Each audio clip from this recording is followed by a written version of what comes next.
आजकल एक बिल बहुत चर्चे में है। एफसीआरए। एफसीआरए 2026। आपके मन में दो डाउट आते होंगे। एक तो ये बिल क्या है और दूसरा एक्ट क्या है। तो देखिए, यहाँ पर बहुत सिंपल भाषा में आपको क्लियर कर दूं। बहुत सारे हमारे फॉलोअर, हमारे जानने वाले ये जानने का कोशिश करते होंगे कि आखिर ये भला क्या है, बिल क्या चीज होता है और एक्ट क्या चीज होता है। इसीलिए मैंने सोचा कि आपको ये क्लियर कर दूं, क्योंकि ये मेरा सब्जेक्ट है, मेरा विषय है। तो बिल वो होता है जो एक रॉ ड्राफ्ट होता है, मतलब एक प्रस्ताव है, एक ड्राफ्ट है जिस पर संसद में चर्चा होना है। ठीक है। आप यूं समझ लीजिए कि आपको कोई घर बनाना है, तो उसका ये नक्शा है। नक्शा में कोई चेंजेज हो सकते हैं, बदलाव हो सकता है। ये सिंपल एक नक्शा है और इस पर चर्चे होने हैं संसद में। संसद के दोनों सदनों से जब कोई बिल पास हो जाता है और उस बिल पर राष्ट्रपति का हस्ताक्षर हो जाता है, तब वो बिल एक्ट बन जाता है और वो पूरी तरह से कानून हो जाता है, जिसको मानने की बाध्यता पूरे देश की होती है। अब ये एफसीआरए 2026 जो है, ये एक अमेंडमेंट बिल है। अगर अमेंडमेंट बिल है तो इसका एक्ट भी कोई होगा।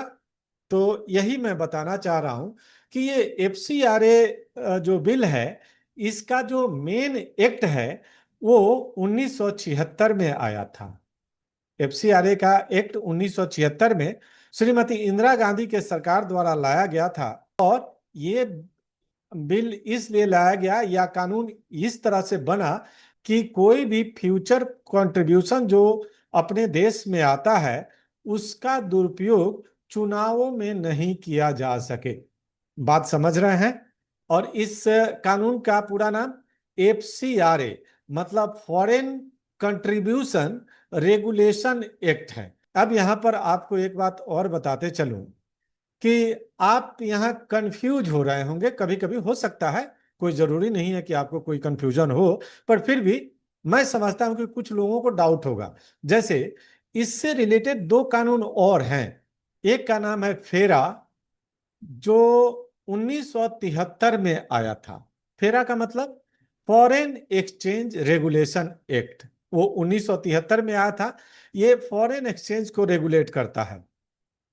इस 1973 के कानून को पूरी तरह से बदल दिया गया 1999 में, और ये बन गया फेमा एक्ट 1999।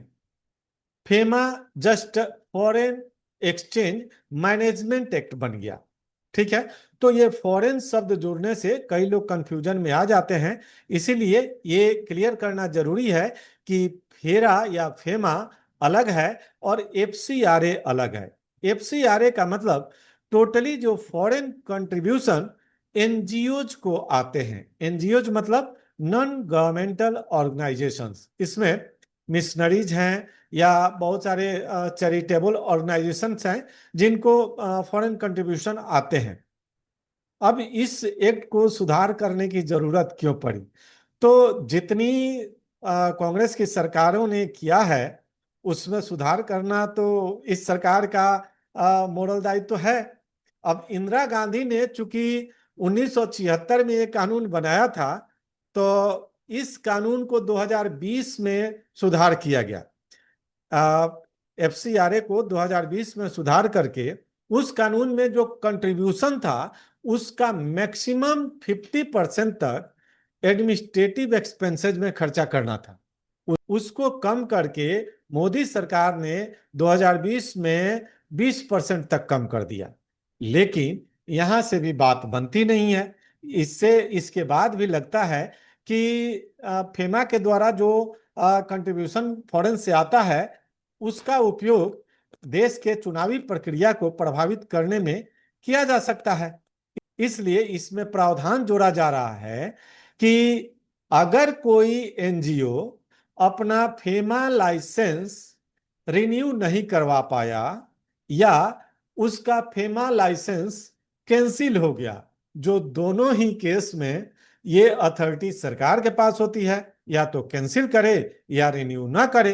तो अगर ऐसा हुआ, तो उस एनजीओ की जो भी संपत्ति है उसको सरकार अपने कंट्रोल में ले सकती है, चाहे कैश हो या सेट हो, जो भी हो।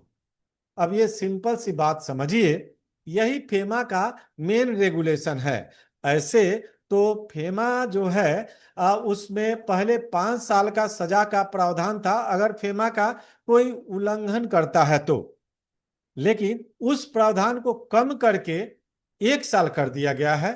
थोड़ा सा हमने रियायत दिखाई, लेकिन अगर लाइसेंस कैंसिल होता है या रिन्यू नहीं होता है, जो कि दोनों ही अधिकार सरकार के पास होता है, उस केस में एनजीओ की संपत्ति जब्त की जा सकती है या असेट को भी जब्त किया जा सकता है। यह है एफसीआरए अमेंडमेंट बिल 2026 का प्रस्ताव। अगर ये प्रस्ताव पास हो जाता है तो कानून में सुधार होगा। आपको ये मेरा क्लियरिफिकेशन कैसा लगा, कमेंट में जरूर लिखिएगा। और अगर इस तरह के वीडियो और भी आपको चाहिए तो इस वीडियो को लाइक और शेयर कीजिएगा, मेरे पेज को फॉलो कीजिएगा, मेरे चैनल को सब्सक्राइब कर लीजिएगा। धन्यवाद।